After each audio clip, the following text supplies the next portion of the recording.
संघाई cooperation organisation की meeting में भारत के रक्षा मंत्री ने जो वहाँ चाइना गए हुए थे, ठीक ही हस्ताक्षर करने से मना कर दिया, जिस घोषणा पत्र में ये आतंकवाद का मुद्दा जो भारत को सबसे ज़्यादा प्रिय है, आतंकवाद से लड़ाई भारत का एजेंडा है, जीरो टॉलरेंस भारत का एजेंडा है, उसमें उसका उल्लेख नहीं किया गया था।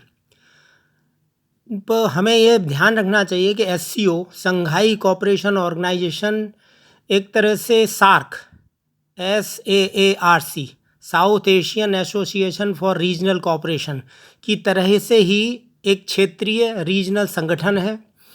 और सार्क में तो भारत के पड़ोसी राष्ट्र पाकिस्तान के होने से उसकी गतिविधियां बहुत धीरे धीरे कम होती गईं और 2014 के बाद तो वो बिल्कुल सुप्तावस्था में बेदम पड़ा हुआ है।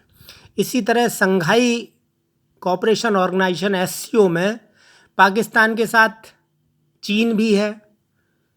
तो ये देखते हुए ये दोनों ही देश भारत के प्रति जिस तरह का रुख अख्तियार करते हैं, तो ये उचित लगता है कि भारत धीरे धीरे इस संगठन से भी अपने आप को अलग करे, क्योंकि इस संगठन में भी भारत की विदेश नीति को बढ़ावा देने वाली बातों का उल्लेख नहीं किया जा रहा है।